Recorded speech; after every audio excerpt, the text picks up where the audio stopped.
Okay, guys, I'm going to introduce Anthony Gangi. He's our first speaker today. For over 17 years, Anthony has worked in the correctional setting dealing with both male and female offenders. He served on the custody level and has moved through the ranks from line officer to supervisor. With a background in psychology, he has become a leading expert in inmate manipulation, and during his time as an instructor, he has had the chance to meet on a national level with the professionals in his field. He is currently the host of Tier Talk, which can be found on his YouTube channel. Tier Talk is the only show on the air for corrections, by corrections, and about corrections. He is also the author of Correctional Manipulation, which is available on Amazon and has appeared on many major networks, including AC 360, Out Front with Aaron Burnett, Political Nation with Al Sharpton, Fox and Friends, and Lifetime, promoting the field of corrections. In his spare time, he loves being with his family, watching movies, traveling, and writing. Anthony's topic for our conference will be inmate manipulation. So if you guys would help me welcome Anthony, I think it'll be a great afternoon. So thank you.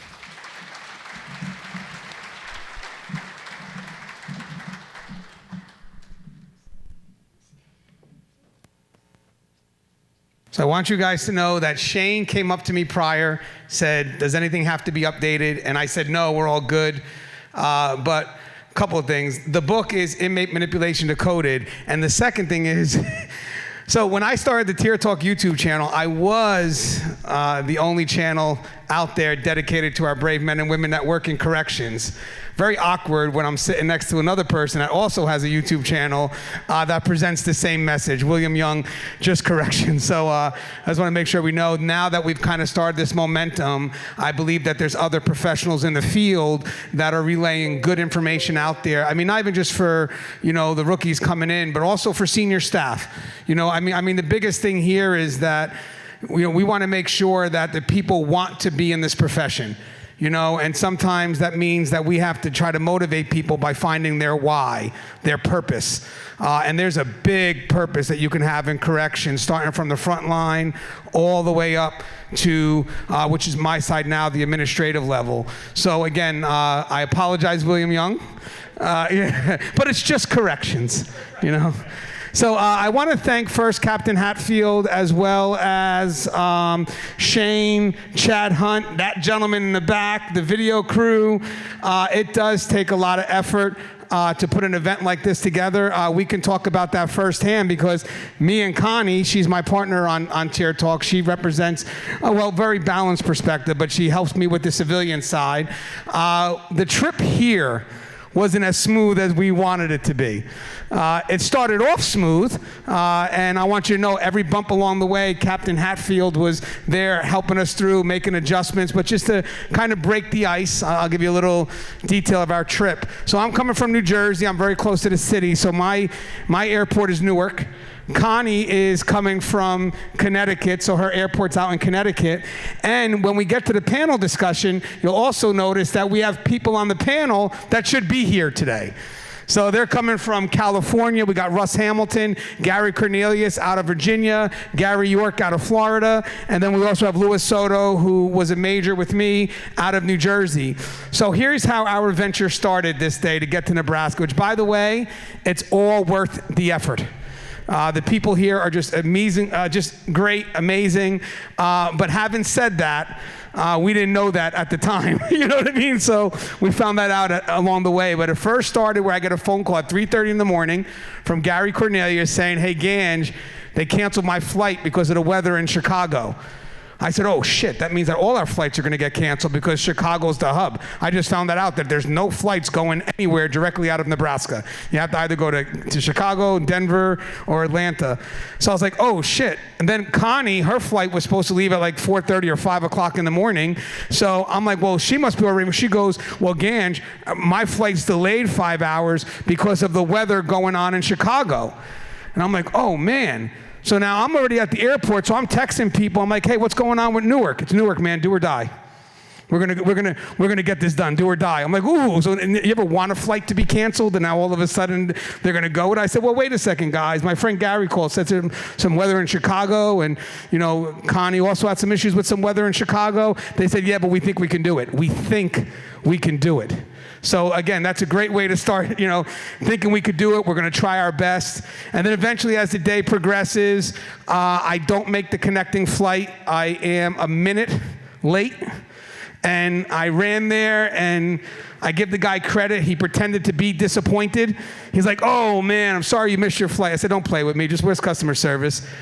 So I get the customer service, and with the help of Maria, I was able to actually find other ways to get into Nebraska. There's more than just Connie.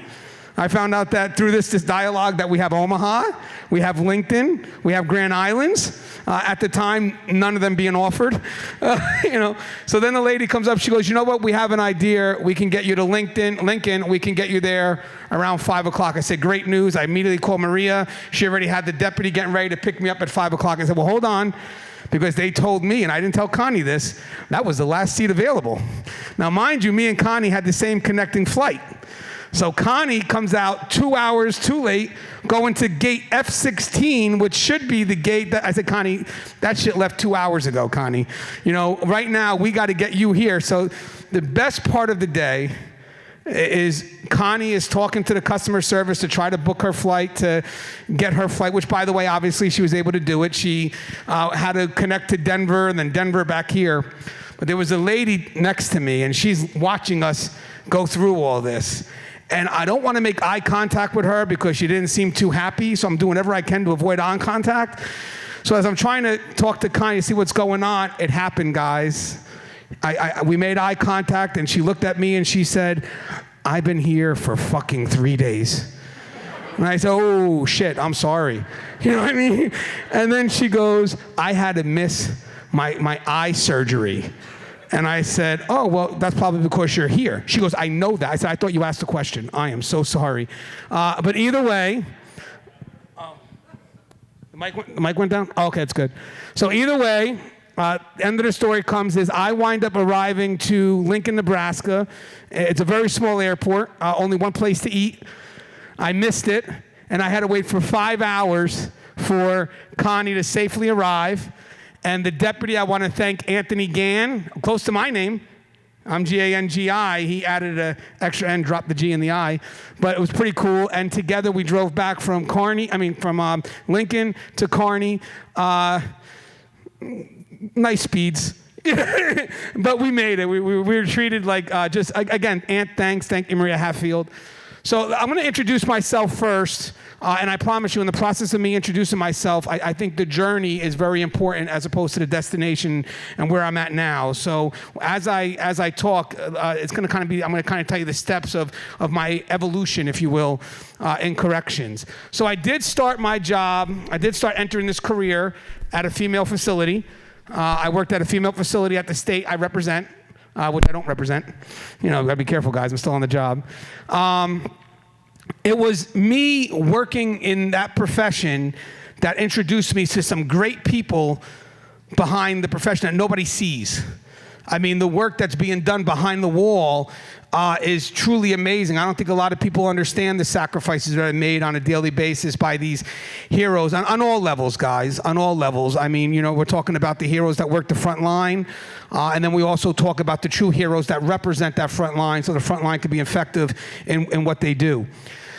It was such an appreciation that even though during my career I was offered other opportunities, I felt so connected to the family behind the wall that it was so intense that I felt even if I took a better opportunity, I would be abandoning the family behind the wall who would have done everything for me had there been a concern. So I stayed with this profession, which was the best choice I ever made. I moved up, became a sergeant, went from working with females to males. A little bit different, obviously, but still worked with the same devoted people, same, people, again, that would sacrifice, whatever they could just to show that we're family. And the cool thing about it all is I started seeing that the outside does not understand what it is that we do at all. And this is not new knowledge for you guys. We all know that, right? I mean, we could wind up, telling people every day what it is that we do, but they're never going to understand it. But the worst thing is, I get that they may not understand it, but they're really not in a position to bastardize what we do. You can't bastardize what we do if you don't understand what the profession is. So what I did was I wrote an article back in 2000, 12 or 13 for a magazine. The cool thing about this was, guys, was that there was a law enforcement magazine that asked for an article about corrections. So right off the bat, I saw an opportunity to elevate us. You know, for those that don't see us, because I've been seeing us as law enforcement since day one, it was a great invite for someone from the law enforcement community to ask for an article about corrections, right? And then to put it in their magazine for others to see. So whatever article it was, I could write. It was my choice. So I decided to write something that I felt was very relevant at the time, and the title of the article is, Yes, Corrections is Law Enforcement. That article did so well through social media. I mean, it went into the hundreds of thousands of views or, engagements. And I said, holy crap. I mean, this is something that hit home with a lot of people. It wasn't just about what I thought. It was about, what other people had thought, because that's what motivated me to continue doing what I'm doing. Let me see what I feel. And it was great when I felt certain things like, hey, corrections is not a stepping stone. Oh, there's a group of people that also feel that. Or a recent video we did today is, or the other day is, don't be afraid to tell an inmate no. Oh my God, there's a lot of people that believe in that. So through my experiences, I have been able to connect myself to people who have gone through the same things. And the funny thing is eventually what would happen is, I said, you know what, guys, I want to continue writing. I like writing, but why don't I just put stuff on YouTube? Because what happens here, guys, is that the articles, they get a certain place, but social media, they start to fall down. But YouTube has this great, I'm not going to say algorithm because it really doesn't work for us, but it has this great library that when you post videos, it's evergreen and they're up there forever. So what we did was, I decided, you know what? I'm going to make the first Tear Talk episode. And what the first Tear Talk episode was, if you watch maybe one of the very first videos, I was in Florida asking a question to the audience. I think the question was, have you ever shook an inmate's hand? And the controversy behind that question, but that's why you do it. Obviously dialogues have evolved. Now we're talking about transgenders, working with civilians. Either way, stuff that we'll discuss on the panel. But along this journey, my perspective in corrections evolved. You got to realize something. When I was frontline, I loved the profession like you wouldn't believe, but I was always surrounded by good people. I was always surrounded by people that took the role of leadership, not the role of a supervisor. I was surrounded by people who believed their relationship with their frontline mattered, as opposed to I'm this position, you got to respect me because I'm a sergeant. That's not who surrounded me, guys. I was surrounded by people that believed that in order for me to be a leader, the people I supervise have to accept me. And once they accept me, they will not let me fail. They will hold me up. And eventually, how we pay it back as leaders is we invest time in them, and then we make them leaders ourselves. So in the end, when we leave a legacy behind, our legacy is what? Leaders developing other leaders. It's a beautiful thing, guys, when you're able to sit back and, watch the magic happen, and you're sitting there like, wow, I was a part of that. However small it was, I was a part of that. When I went into this profession, I wasn't looking to impress, I was looking to make an impact. And right from day one, I knew that this was going to be a career for me, so I connected myself to people who were professional, who saw this profession in the same light. And then what happened was, when you start connecting with the right people from day one, which means that your need to belong doesn't supersede the fact that I need to connect with people that take this profession seriously, you'll start to see that your circle becomes amazing. They become very supportive in what you do every step of the way. And even when you take this journey up, you never forget where you're from because they're a part of your roots. You'll never forget where you're from because when you got promoted, they weren't jealous. They appreciated you every step of the way. And then it's great when someone from the front line comes up and says, hey, I'm glad you made admin. It was your time, it was your calling. And then you turn back and say, well, thank you, because if it wasn't for you, I wouldn't be in this position. Now look at that partnership that was just established right from the beginning. And this isn't I owe you each other. This is just, I'm here to grow, help me grow, let's do this together. Because again, good leaders, what do? We help the team grow because we ourselves are constantly growing. We ourselves are constantly trying to, always learn, because at the end, a lot of people may believe that when you score a supervisory position, it's done. That's the destination, you made it. No, it's not, guys. You continue to learn because in corrections, everything's a journey to the next spot. So the problem is the moment you stop learning, then you put a lid on the growth of your people. Then you put a lid on the growth of the people that you're representing that are looking at you to grow. And one thing I learned as a leader, which I think does matter and kind of balances off into the YouTube channel that we have, Tier Talk, is that if you influence people, because that's what leadership is, John Maxwell says it best, influence, nothing more, nothing less. And by the way, guys, some of the theories I take, including the manipulation stuff, some of the theories I take are from outside the profession that nobody had the courage to bring in. So seeking that degree in psychology helped me because I wouldn't have been exposed to these theories had not been the outside education.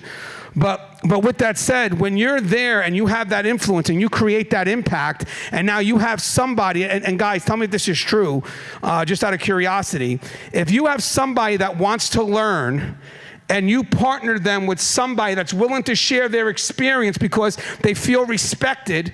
So again, we don't have a rookie coming in looking to impress right off the bat. That's not what it's about. It's time for you to learn. So when you have these experienced officers, sorry guys, shut up, give them the respect that they deserve, and let's hear what they have to share. And the cool thing is the balance with the rookies is the rookies may once in a while remind some of those senior staffs about policy, maybe training a little bit of practice, but eventually when the rookie starts to discover their ways, they'll discover the practices. Maybe at first, senior staff, they get that off. But a while, they'll start to see, hey, I remember the officer taught me that. And the reason why I'm getting that is I remember when I was a rookie, within my first year, everybody was teaching me what or how to do something. This is what you do. This is how you do it. The one officer that taught me why it's done is the officer I remember. Is the officer that has stayed with me for, I have about 20 years in the profession. Another thing I should have updated with Shane. But I have about 20 years. So a quick story on this is, in my first year, I'm working third shift, and I'm doing the normal routine, just going by cell, checking the inmates to make sure they're doing good. And this one officer who felt the biggest gift someone could ever give you guys is when they invest their time in you. There's no bigger gift than that. You got to understand me, guys. When someone invests their time in you, that's the greatest gift anybody can ever give you. Whether it's from a rookie doing it, whether it's from a senior officer doing it, or a senior staff member for our civilians, the investment of time is the most valuable thing anybody can give you. Now, as I'm doing this officer could have continued watching me do my rounds and not say anything. He had about 24, 25 years in, but he was on his way out. But he came in and he said something, hey, Gans, let me show you something. He goes, when you do your rounds, first off, put your foot on the door. Make sure that door don't open. Shine your flashlight on the lock. Make sure nobody played the lock. Shine the light up to the top of the room because you don't have time to look for the inmate. You shine the light on top, lights up the whole room, doesn't bother the inmate as much, and then you keep it moving. I said, whoa, that's great advice. And he goes, you know why I did that? Because I was assaulted. And I was doing my rounds, and the inmate was able to get the best of me, open the door, hit me in the face. So through my experience, this is why I do it. Now think about that, guys. To this day, 20 years later, even on the admin level, I still find myself going to the doors, put my foot against it, light on the lock, and yes, we do tours. I know that's maybe another shot, but we do tours, yeah. But the why had so much value. So then what I realized is if we're gonna ever have the influence with others, if we're gonna create something that has an impact, then we have to be able to spend time and give people the why. Because a lot of people don't wanna do that. They just want to quickly be done with it. I got a rookie, whatever. Let's just tell them what to do and how to do it. Hold on, guys. This is your chance to make an impact. Maybe sit down, share your experience. Because, guys, we all know right now we're losing experience like crazy. Incentives aren't there to maintain people. Incentives aren't there really to invite new people in. So what the department is relying on are those people with experience to teach the way. And those are the people that are most loyal. You know why? Even though this profession, they may feel that they deserve more, which they do, but sometimes we don't have the opportunity to give you what you guys deserve. They still rough it out because they realize that their calling goes beyond what the profession can offer externally. They know for a fact that the reason why they do it has a purpose. So as long as my family's okay, I'm going to keep doing what I do because at the end of the day is I'm not going to abandon my family for a couple of bucks. I'm not going to abandon my family behind the wall, I mean. So the thing is the loyalty of those that stay, that continue to teach that experience to whatever sacrifices they made to learn that, to discover that why. Think about the people that have taught us along the way. I mean, literally, guys, think about the people that taught us along the way that we may just be saying, well, that's just advice. But think about what they had to do to get that why, to get that advice, to make sure that you're safe, that you're good.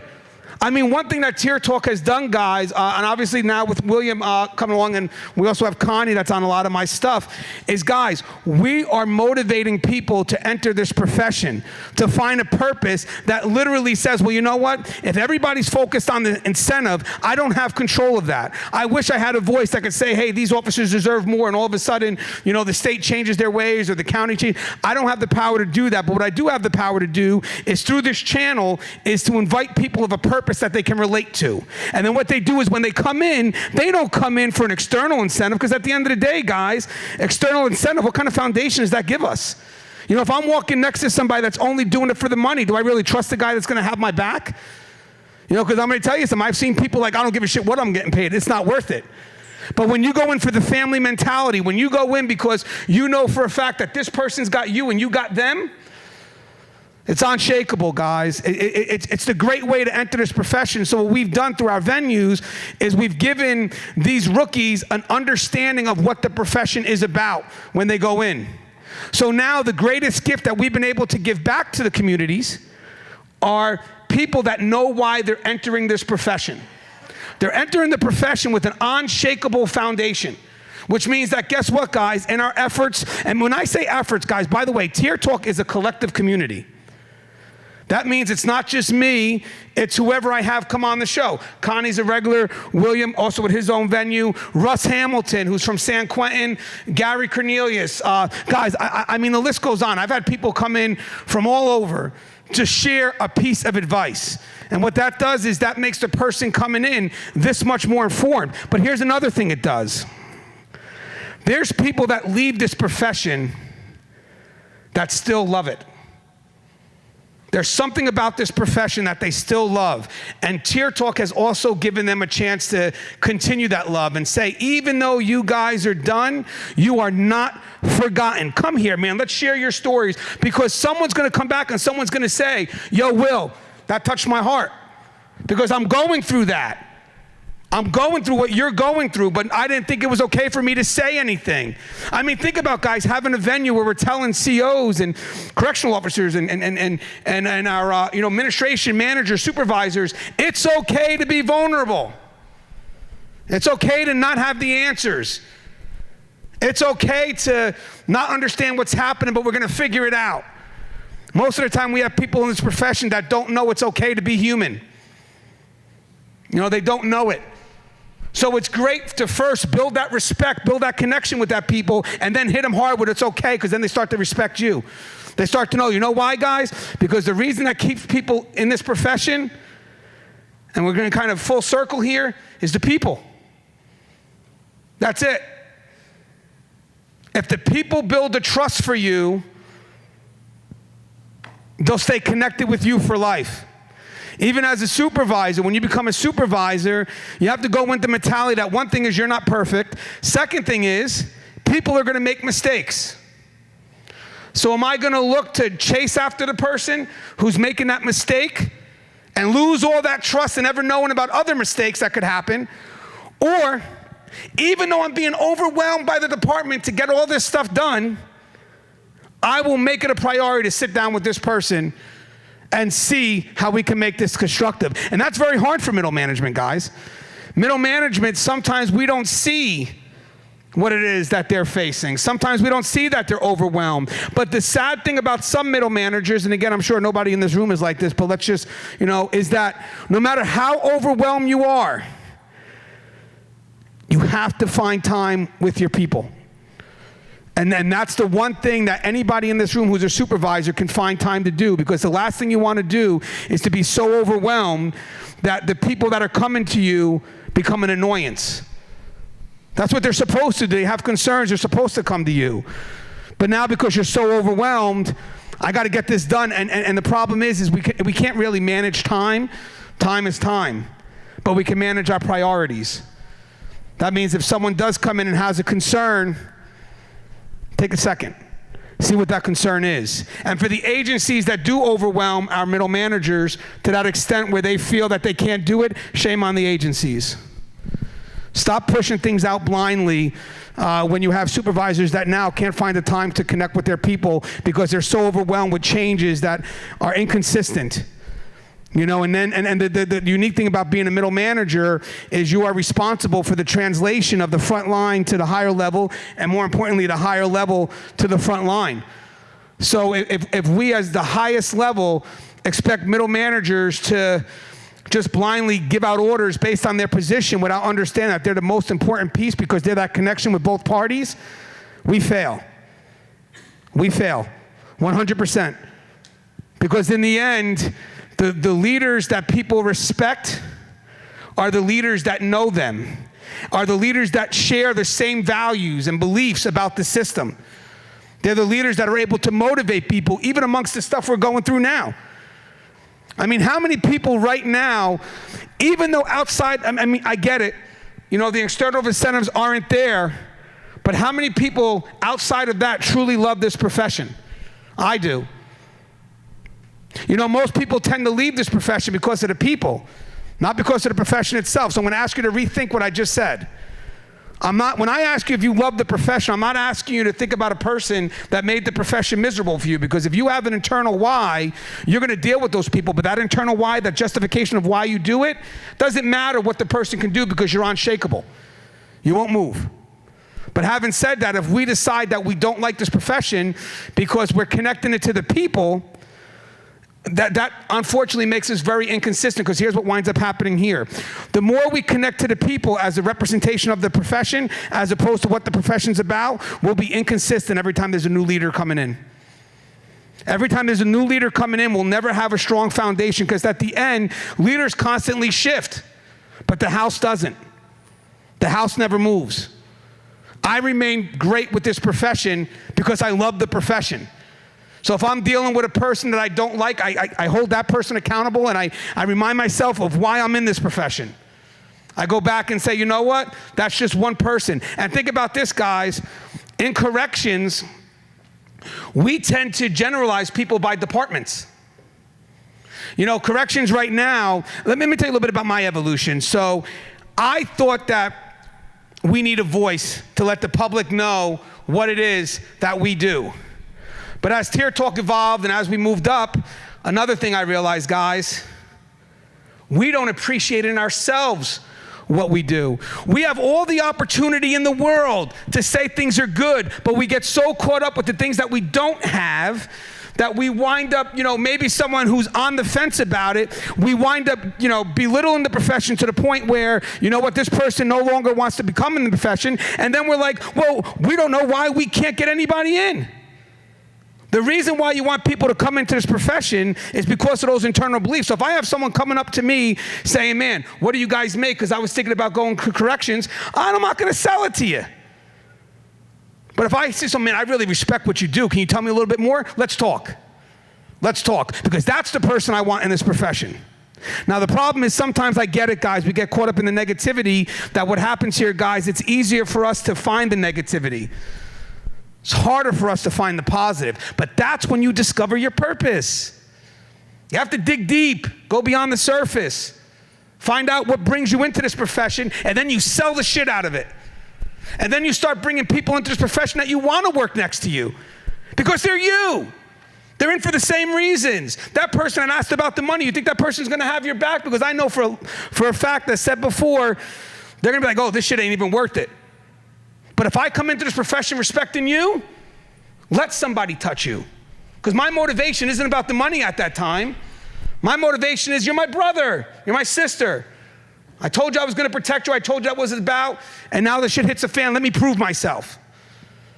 You know, so eventually as Tier Talk progressed, it was about having that belief, you know, starting with a video of, you know, corrections is not a stepping stone. I mean, how many times do we find people that enter this profession and when you ask them, hey, what is that you do? Well, I'm a correctional officer, but one day I'm going to be a police officer. I didn't ask you what you're going to be tomorrow.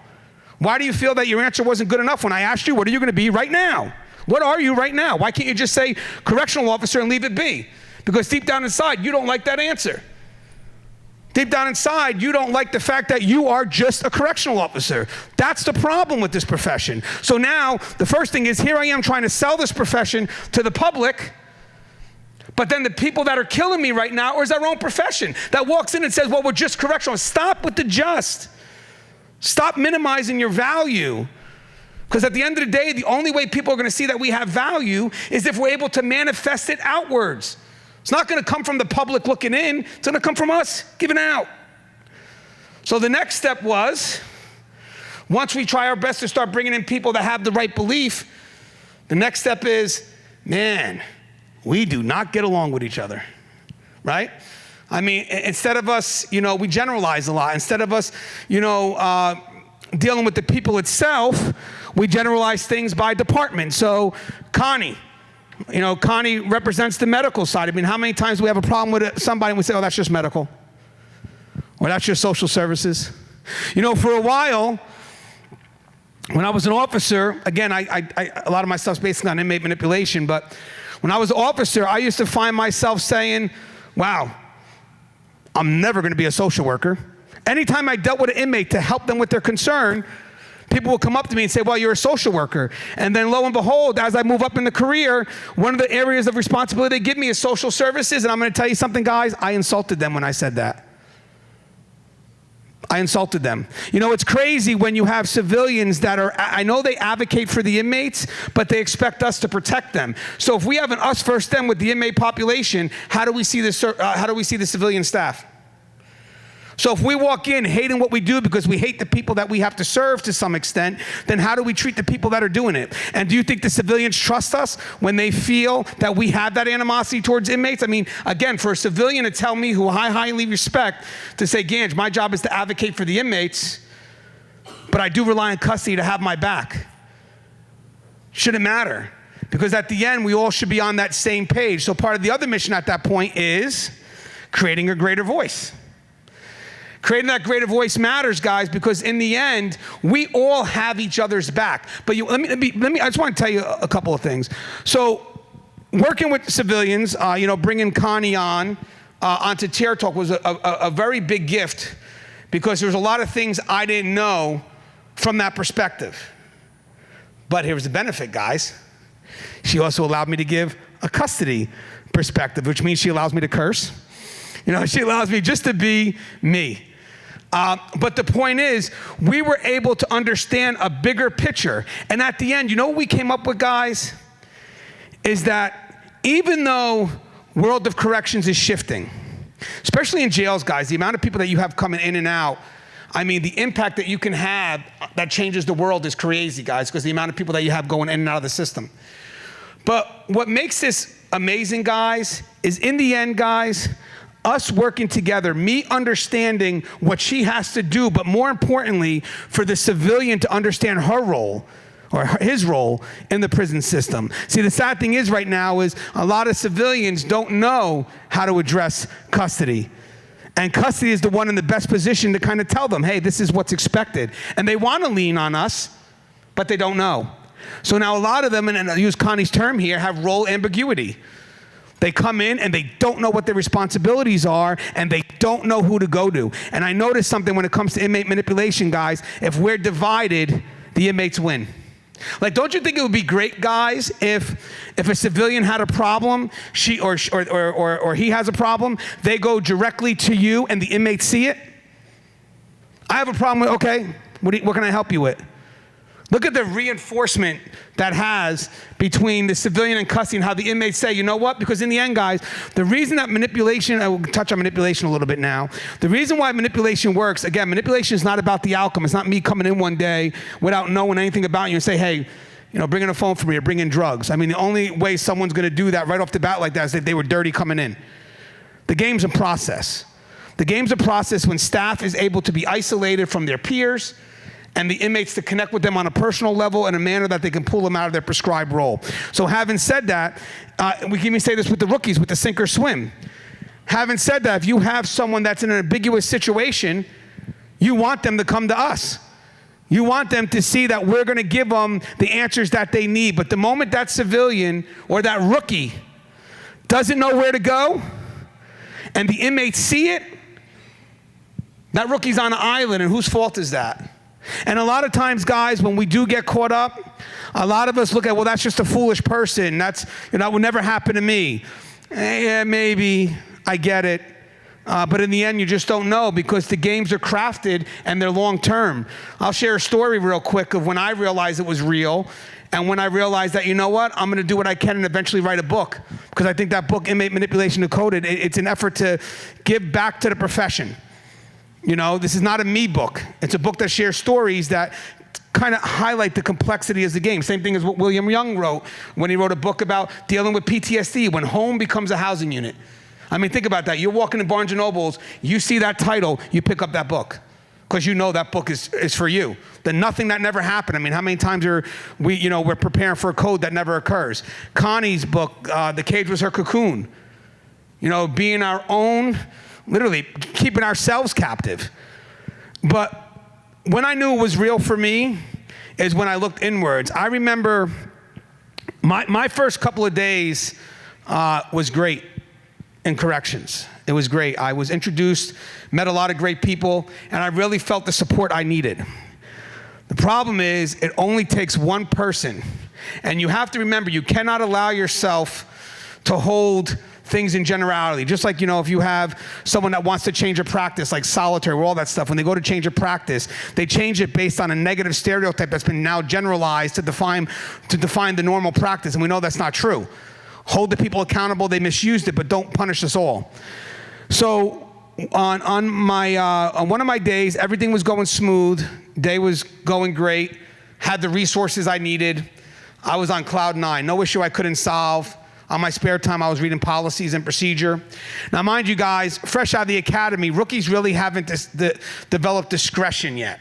So most of their stuff is really defined by policy and procedure, right? So most of my actions are literally gonna be defined by what the book says, and then eventually as I get older, in the profession, I can learn to apply based on experience. But right off the bat, guys, especially if you're a supervisor, you should be expecting those rookies to be writing people up.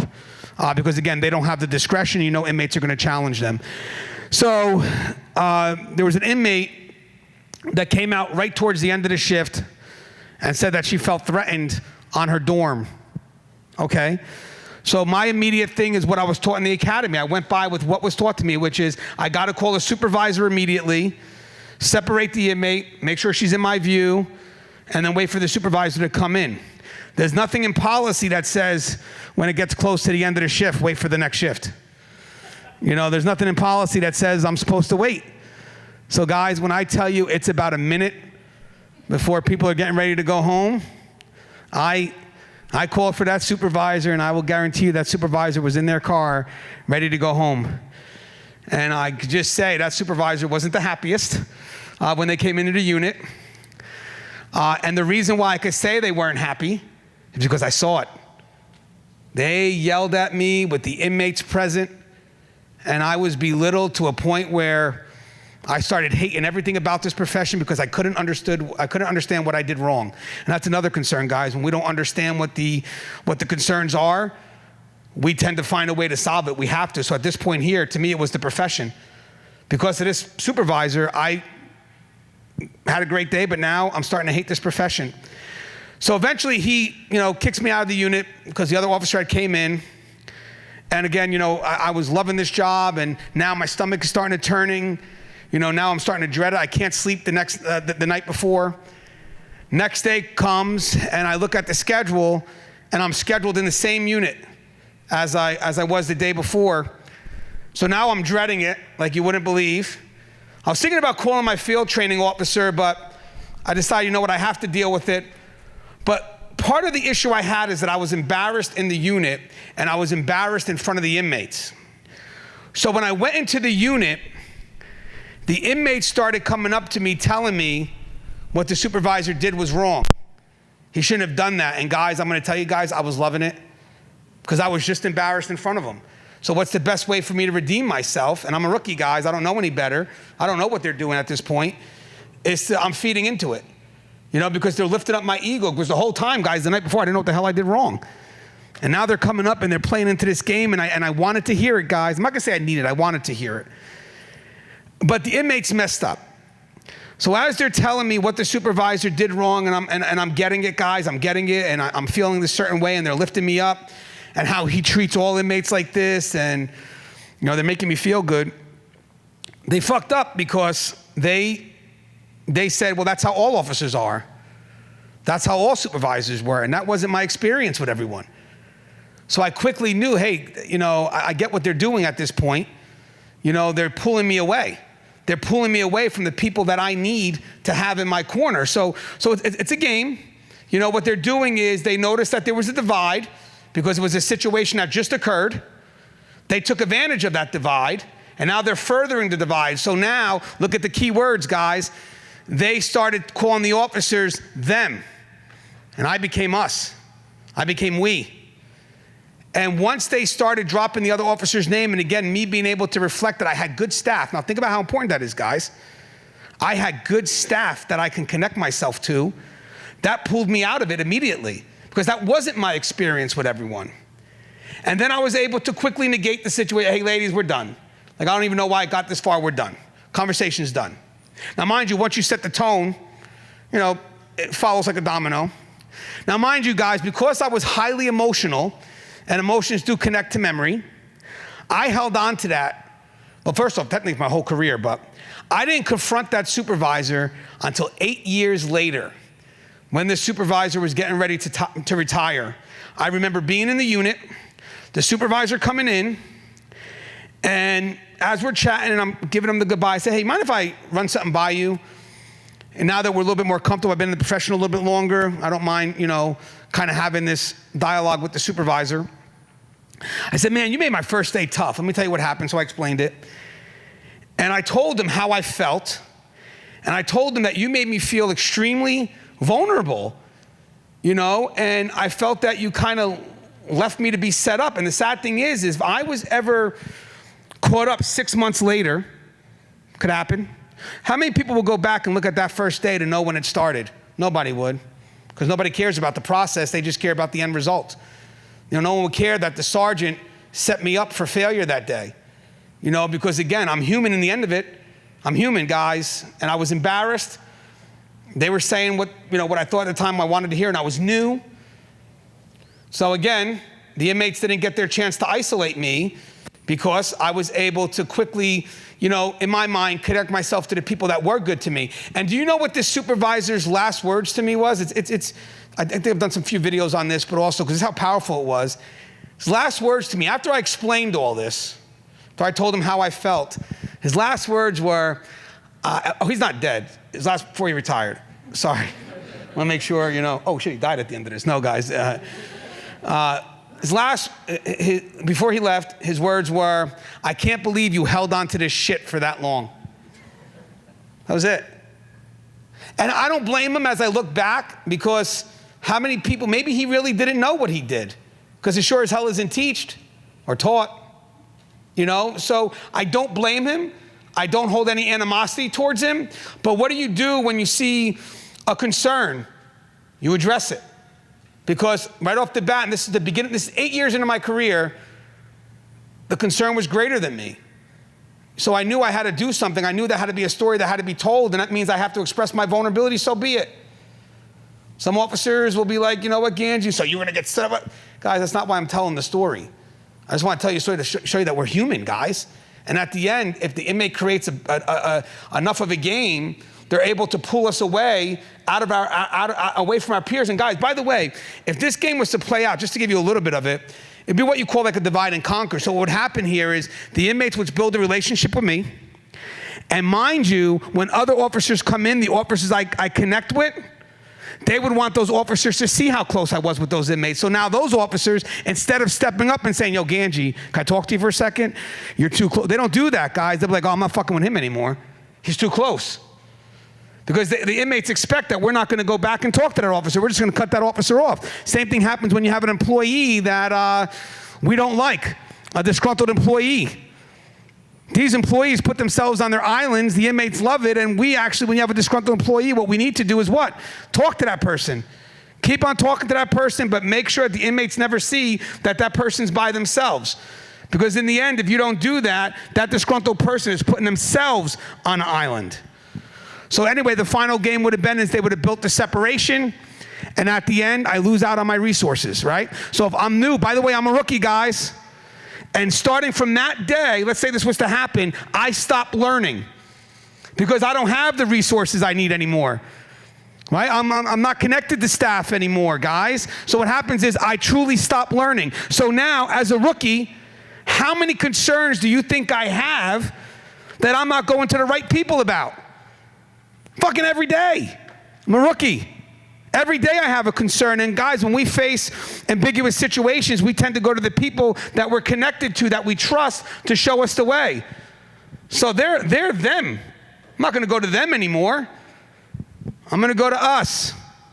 And guys, the game is so slow and subtle because they pull the person out, they connect with them on personal levels, and eventually that person winds up getting caught up. And I really honestly believe that when they're putting their handcuffs on them, they still don't know how they got to that point. Doesn't mean they don't know what they did was wrong, but they still don't know how they got to that point. But the biggest thing about it, guys, that makes it tough is that we ourselves don't understand it either. You know, that's important. Also, on another, actually, I want to bring Connie up as well.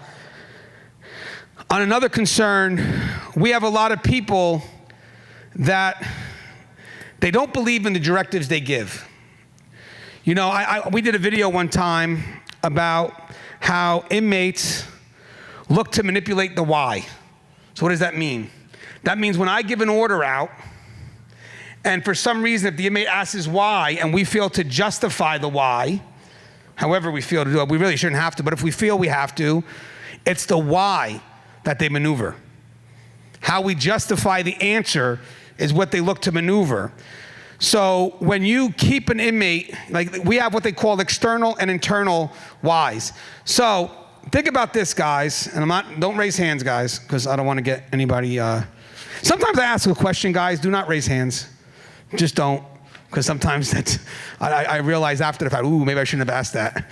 Why? Because it's fucking recorded. You know what I mean? And there's somebody watching it.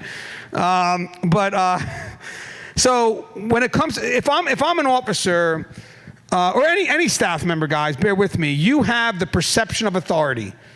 And why do I say perception? Because the inmates have to see it, which means everything that we do has to reinforce that perception of authority, starting from admin down. Okay, good. I want to make sure I don't know issues. But basically, consistency from the highest level brings confidence to the lower levels. And then when you have confidence, you have people that are effective, and you have inmates that can trust staff. Inmates can trust staff, not vice versa. So if I'm a supervisor, if I'm an officer and I have to give an inmate a no, the no has to be confident, right? So basically, I believe in the system. You know, I know what the system's about. I give an inmate an order. The inmate questions the order, and the weakest response you could ever give is, well, the sergeant told me to tell you, or the sergeant wanted me to give you that order. So guess what, guys? Did we put an end to that? No, because the sergeant's not going to be there tomorrow. So the inmate's going to come up again. And that external incentive makes your response so weak because you yourself don't believe in it. And the inmates know. And maybe there's a fault because, again, we're trying to get those consistent practices, but the best answer to that is internal. No, why not? Because I said no. That's it. Nope. Broken record. They can't go anywhere. You know why? Because you can't be moved. You're not putting anything on something external that can be shifted. You know, there was an inmate that wrote a love letter to an officer one day. I remember the story. And the officer had told the inmate, by the way, the officer did everything right, reported everything, but the officer told the inmate, you shouldn't be writing me this love letter. And the inmate goes, why not? And the officer's response was, because it's against policy and procedure. External response. Inmates thinking, well, if it wasn't for policy and procedure, we could be together. The better response is because she doesn't tolerate it. She says no. You know, at the end, the concern here is that if we don't believe in the directives we carry out or we're supposed to carry out, the inmates are able to manipulate those directives because they see hesitancy, Hesitancy, we'll get it off. They see that we're hesitant. Hey, just change some verbiage. They'll see that we're hesitant, and therefore, anytime we're hesitant, we're seen as weak. You know, COVID was a real test for most facilities because as we were trying to figure out how best to do what we can to maintain the population, there were so many changes coming from above that nobody knew what to do. And all of a sudden, the public, the inmates, everybody lost faith in the front line, but it wasn't the front line's fault.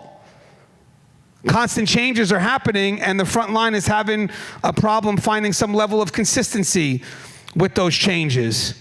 But then you know what changes that? When there's communication.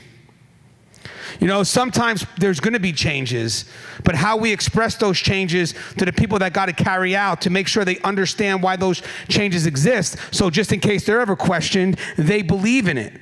But if we just expect them to carry things out just for the sake of carrying things out, there's no way that they're going to be truly effective because they don't know why certain things have to be carried out. Along my way in my career, I've learned the best thing to do as a leader is to involve that front line in any decision that we have to make. I think for me, that's helped me because at the end of the day, you know what's funny? Even at the highest position I'm in now, which is, I'm not at the highest, but my highest I've gotten, I always find myself looking back to day one. You know, what did I do when I was an officer? You know, what did I do? How would I solve this issue? And the reason why I do that is because it gives me an understanding of their perspective and why they chose that solution. You know, why they chose that route. And the good thing about it, though, is if ever there's a chance that, I'm not going to say break policy, but they had to do whatever they can to maneuver things back into policy. That makes sense? I could sit there and say, you know what, I would do what they did. You know, and then just knowing that and understanding that puts us in a better position to defend that staff when other people are just doubting the outcome as opposed to understanding what brought that person to that decision. Now that brings me to the next level, and which I'm going to bring Connie in. So as I moved up, I realized something, guys. Corrections is changing, jails are changing, and we could be a part of that change. That means we could be invested in it, invested in the outcome because we're part of the journey, or we could just watch it change all around us and just complain about it as opposed to giving feedback. You know, there's a difference between complaint and feedback, right? Complaint is more about you, feedback's more about the other people. So one of the things that I learned, and by the way, I'm probably gonna look at you a lot because you nod your head yes, which means you accept what I'm saying. So if you stop, I'll start going to this side of the room. But but it's true. You keep on nodding, which I love. So keep me motivated, but you've been keeping me here for the last 20 minutes, so thank you. It shows that you accept what I'm teaching, which is great. But I appreciate it, I'm just busting. So one of the things I realized after I was doing this, I find myself going back. So one of the things that I realized right off the bat, guys, is that without our frontline professionals, again, everybody plays a role in what we're going to provide to the inmate population to make sure that if we do have inmates that are coming out of the system, especially jails, that they're prepared. And that's a working partnership between custody, who provides safety and security, but they're also providing the environment for civilians to come in and do what needs to be done, which are the service providers, medical, mental health, so forth and so on, services, education, chaplaincy, whatever. But the funny thing is I found a trend recently that I thought was unique. I don't think custody feels that they're allowed to be part of that process. And the reason why is every time I talk to an officer that has made an impact, you know, maybe I talk to an officer that just retired up to 25 years and you say, hey, what's the one thing you're leaving behind? They share a story about how there was this inmate and, you know, they made this impact that quickly they want to justify, but it wasn't, you know, undue. Like they have to apologize for creating that impact. You know, we're allowed to be involved in that process because as staff, as custody staff, we wear many hats. And the problem is I realized something, guys. If we feel that we're not allowed to be part of that process, again, because of how the person justified it, then look at all the interactions that could have value that we're missing out on. You know, instead of us always depending on the service provider, you know, how do we run a unit? You're telling me we don't have good dialogue that looks to motivate the inmate to do something correct, because doesn't that make our unit safer? But then again, you have some people that feel that they can't do it. Guys, the thing about communication, guys, kind of touched into manipulation, is that you have to be in control at all times, but that doesn't mean that you stop communicating with the population. You just have to know where they're taking you. And at no point do you go where they're trying to take you. You're the one that's asking questions, you're the one that's trying to motivate and give them some expectation of good behavior. And I promise you guys, once we start knowing that we are a part of that process, there'll be value in what we do. Trust me. And then the civilians start to see it, and next thing you know, we have a force. Next thing you know, when we have concerns about the jail that we're working in, all of a sudden alongside me is a doctor. And then you have the doctor saying, hey, I can't do my job without custody providing me the environment to do so. Well, how do you know, doctor? Because we communicate. We talk. I mean, how many times you work in a facility and you could tell right off the bat, because we have emergencies that bring multiple departments together, and you could tell which departments are communicating because everything flows. And then you could tell which departments aren't because they're training in isolated fashions and they're waiting for their part, and never once is anybody making an effort to bring things together. So part of the last step of my evolution and what I've been doing now, and I'm sure there'll always be other steps, and by the way, even though I reached a certain destination, I'm forever learning, is to meet someone like Connie who, understands, first off, let's do this, understands us. And then when she goes, and we have our dialogues on the channel, and we go back and forth, and yes, guys, our dialogues, that YouTube channel could have videos that run about 2 hours because we're not surface. We go deep, we dissect, because at the end of the day, if I'm training somebody, they have to know the why behind something. If they don't understand the why, they could make bad choices. So we give out advice, and then we give out enough to justify multiple perspectives so they can make a decision of what best is for them, so they're making a more informed decision. And guys, we don't know what we're gonna talk about. We have no idea where the dialogue is going to go, because at the end of the day, is that I'm not going to learn and she's not going to learn. We have no idea where the question goes. I'm sure today, when we go around, we ask questions, we have the panel that's going to get involved. Let's talk about dealing with transgenders. Let's talk about PREA. Whatever you guys want to ask, I got a panel that can answer. But having said that, none of us know what the other party is going to say. And that's always going to be a risk. But in the end, it gets out the information based on their experience and not how I could filter that. So bringing Connie aboard and having these dialogues, I have grown. I would like to think you have grown, right? Okay, good, because I would like to think so. But what I would like to do is I would like to also introduce Connie before we take a break for the panel. What time is it? Time check? 2:11. Okay, so we got a little time. So what I want to do is I want to introduce Connie, and I kind of want to give you this civilian perspective, and I really want you guys to, the term role ambiguity, are we doing enough to help those civilians define their role? And so, because I will say one thing, Connie has taught me something that was pretty good, is that the civilians pretty much know what needs to be done in the house, because they know it's what we call a blue house. But in the end, do we know what they have to do? And it's a partnership that ultimately at the end, guys, when we have concerns, if all of us went as one united force, I promise you guys, I have an end game for everything I'm doing. I would love to see when they start to question what we do and why we need certain things, for all of us to be sitting together, not departmentally, not in silos, but all of us. But that only happens if we allow ourselves to listen and understand, and it starts with the communication. Oh, she's on. All right, yeah, I was trying to step away from you so we didn't get that. It's yours. Okay. So hi everyone, my name is Connie Alleyne. I am the founder and president of the Civilian Corrections Academy. I'll probably talk about that shortly if you guys give me 1 minute and 30 seconds of your time. But before I jump into that, so I started my correctional journey back in 2000. I started out as a discharge planner on Rikers Island in New York City. And I said, I'm only going to be here for 2 years. That was my goal. I will be here for 2 years and then I'm out, right? Because I couldn't imagine being there longer.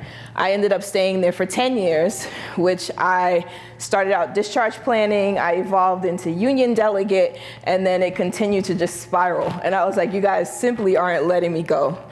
So 10 years later, I was recruited by the Connecticut Department of Corrections, where I went in as a prison health services administrator. And there's some reoccurring themes, right? I was on Rikers for 10 years with no training. And so my why for creating the academy was I was that non-uniformed employee who just didn't get training. But what I had the benefit of is I came in curious, like, oh my goodness, so this is certainly out of my depth. I don't know what I'm doing here. I'm gonna get hurt. And so all the officers around me were kind of like, okay, Connie, you don't wanna do that. You don't wanna say that. I started my first day, I came in with my clear lunch bag, and what did I have in my bag? I had a Pyrex dish, a small one with my grapes, and I had a sandwich and some aluminum foil. And I remember the officer saying, is this a joke? Like, what are you doing? I was like, this is my lunch. And he's like, you can't bring this in here. So I'm like, you want me to throw my lunch away? Like, what am I supposed to do with that? And he said, no, I don't want you to throw your lunch away, but let me help you understand, right? And as a civilian, I didn't have a security mind. I didn't have a security hat on. I had no idea what he was talking about until he started to talk about, if that dish breaks, and now inmates have access to glass, here's what could happen. If someone got access to your foil and made a fake badge, I was like, they would do that? Like, I was so far out of my depth, but it became like every day was something else that I was learning. I came in saying, I want to help everybody, which, oh my goodness, I was so prepared to be manipulated in so many ways. But I had officers that were like, okay, no, come here, let me talk to you. Right? And I was open to come here, let me talk to you. And I know sometimes we have some non-uniformed employees who feel like they know everything. I'm okay admitting that. We feel like we know everything, and so we don't necessarily open ourselves up to the officers who want to show us the right way or teach us something. And so the purpose of the academy was really to help those non-uniform employees embrace the reality of what corrections is and actually understand. So in the last 5 years of being in Connecticut, like, I had security deps pull me in, come on and let's go watch the footage. And I'm like, footage of what? Here it is. I'm seeing things that non-uniformed employees generally don't see. I remember being pulled in and saying, come, let me show you what we found on the yard today. And when I saw the realities of what we were finding on the yard, all the basic stuff that someone might have in their pocketbook, I was like, wow, okay. So the reality of contraband became real because I could see what inmates were doing with the stuff that we were bringing in that we didn't know they could do with it. And so I've kind of made it this mission of teaching other non-uniformed employees how to be open to all of this learning because there's so much learning to be had. So I got a couple minutes. I'm asking for your attention. Is your civilian workforce adequately trained? Are you confident they can safely navigate the physical and psychological hazards of the correctional environment? Sworn employees are typically required to complete up to 300 hours of comprehensive training in their first year. But what about non-uniformed employees? Is civilian-centric training available to them? So how can you proactively mitigate the risks to your workforce and your institution? Introducing Civilian Corrections Academy. Civilian Corrections Academy offers a comprehensive, civilian-centric course to help prepare non-uniform staff to safely engage with the offender population. Our course will help new and existing non-uniformed employees bridge the knowledge gap, increase their confidence in correctional understanding, and reduce their vulnerability to inmate manipulation. This 8-part program covers crucial subject matter, including the importance of rules, environmental and situational awareness, managing psychological and emotional rigors of the job, contraband, and more. Our course is intended to serve as an added layer of protection, helping institutions minimize their risk while empowering their civilian workforce through education and training, creating safer environments. To learn more or to get started, click or call us today. So thank you for that time. A lot of times I try to explain what the academy is doing and how it's of benefit, and it's not until I actually hear back from the staff who's taking the training that they're like, I didn't know that, Connie. right? I mean, even now, so we've got 10 states who are currently having their staff go through the training, and I love it because I get to go back to the training captains and explain, or the training coordinators and explain, this is what we're finding. They're provided with reports, and it's the one concrete document that they have that says their non-uniformed employees went through some level of training that not only says this is what's going on in corrections, but this is how you engage. So my intention isn't to teach a nurse how to be a nurse. My intention is to make sure that the nurse knows that if she puts down that extra bacitration ointment, that inmate is likely to swipe it, right? It's to tell her that it's not enough that you count your sharps once, that the sharps need to be counted every shift. That if you see an inmate trying to stick their hand in the sharps basket, it's a problem. Right? There's things that I think as non-uniform employees, we don't want to engage in. We don't want the conflict. Sometimes we just want to ignore that these things are happening. But what I'm learning more and more is that it's not so much we're afraid to engage, but sometimes it's, if I engage, is custody going to have my back, right? And so working with Gangi has really been like, okay, so here's the messaging we have to make sure that it's clear out there, that we're not on an island alone. You know, we are out here doing whatever our roles are, but if we don't know for certain that we have custody support, sometimes it's like, okay, I see something happening, I know this could result in a safety security issue, but I don't know how to bring this forward.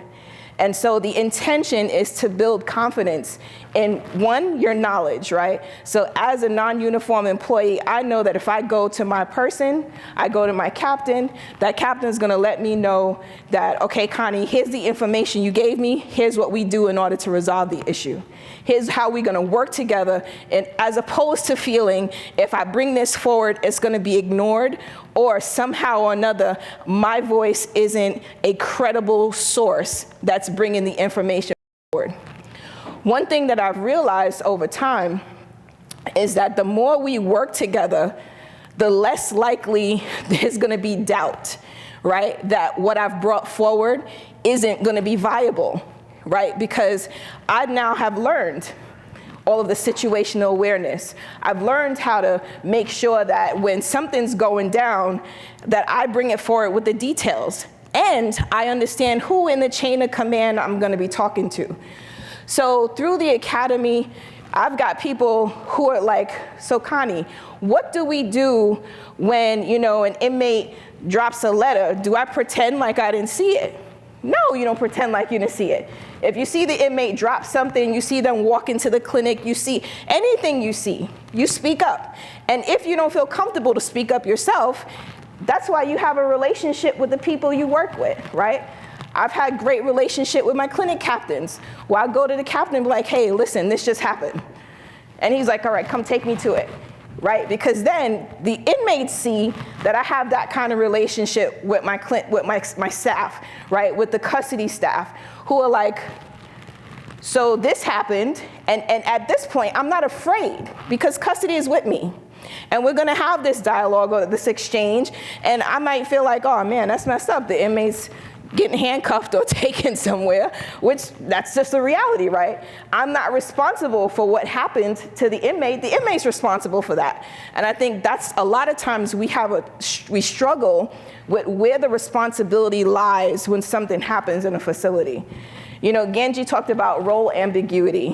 One of the biggest things I think about the role ambiguity is the fact that when we come in, we know for sure, like, okay, I was hired to be a doctor, I was hired to be a nurse, I was hired to be a teacher, right? But what is my responsibility in that space? And we don't usually know what that responsibility is. Yeah, they're all on. This one, like where it says start? Yep. Is there in the room too? Okay. Yeah. There's So- Connie popping in. Hey. Oh, there's Connie. Can you guys hear us? You could start the video, actually. Well, I want to lower, mute them first. Hold on, guys, we're going to mute you. Connie, but she's Just but press, it's just a picture of her. just press start video. Yeah. Yeah. Hey guys, hold on, guys. We're still giving a speech, so hold on. Oh, okay. So in the midst of the role ambiguity that we experience, you know, a lot of times it's a matter of knowing. So in a code, it's very distinct, right? Like if CPR has already been initiated, we know that once we jump in, medical comes in, there's a point at which there's direction. We know that there's gonna be a separation. Medical will jump in and then the process goes forward. But what happens when there is something like a security concern that maybe the non-uniform person has identified? Sometimes we don't know what direction to go with that, and that in of itself becomes challenging. And so, you know, this academy essentially for me has been such a gift back to the institution of corrections, because now they're non-uniform employees who aren't afraid to ask the question. They aren't afraid to come forward. They aren't afraid to engage with custody, and they're not afraid to actually start a partnership.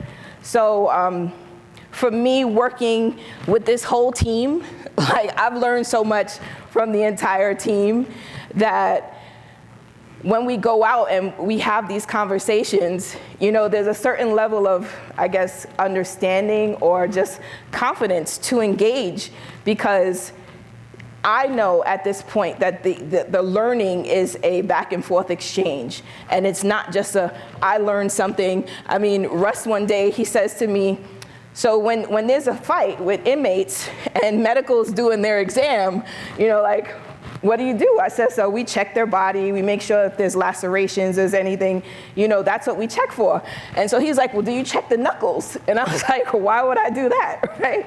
But I'm not thinking the way he's thinking. He's like, you know if someone was punched or if someone was punching, because you could see bruising on the knuckles. I'd never thought about that. But that in of itself, that little tidbit of information was something I could go back and be like, hey, so when these things happen in the facility, here's something else we could be looking at. And that's not because Russ is medical, it's just because he has a different way of looking at the event that took place. And I think like that's the goodness that we get out of the partnership, that we have information that we exchange, and it's not like, oh, well, you have your information and I have my information and the two never meet. It is we both have information and we both can take that information back in order to make it for a better experience as not only just a team, but also how we engage with this population. So I don't know, Gangi, if you want to. So what we're going to do, and by the way, thank you, Connie. Just thank you in general for everything in life. But again, obviously you can see the dialogue. We just wanted to stress the importance of that communication, because sometimes we believe they may know more than they actually do, and just that story with the knuckles makes a lot of sense. So what we're going to do is, guys, we built this panel discussion because Captain Hatfield wanted to make sure that we get your needs. So the panel discussion is kind of centered on the questions that you want to ask, which means I'm going to bring the microphone over to you, and then you could ask whatever questions to the panel. So what I'm going to do is, when we come back, I'm going to introduce you to the panel. Now, mind you, just in case nobody wants to ask questions, we do have centralized topics. Everybody here represents a different part of the, hey, Russ, I can see your bedroom. Russ, can you hear me? Gary, can you hear me? Oh, because we're muted on the other side. Yeah, I may have muted. Yeah, I can hear you. Yeah, I can hear you. All right, do me a favor. Tell Russ we can see his bedroom. I'm kidding. All right, so basically what it is we're not afraid of any topic. When you guys come back, I'll explain to you the background of each of those people, so it'll give you an idea of what it is that we can discuss. We can pretty much cover a lot. I mean, we'll be willing to talk investigating false pre-allegations, right, Gary? York, investigating false pre-allegations. Can you hear me? We'll get to it. Maybe muted. We'll figure it out. But in the meantime, guys, if you guys don't mind, take your breaks and maybe in about 15 minutes come back and get ready for some questions. And guys, when I go around and I ask questions, I'm also going to let the microphone stay by you. So once they're done, if you feel there's still more to that question, let's keep the discussion going. Let's find out what it is. And thank you guys so far for listening to me ramble during the keynote.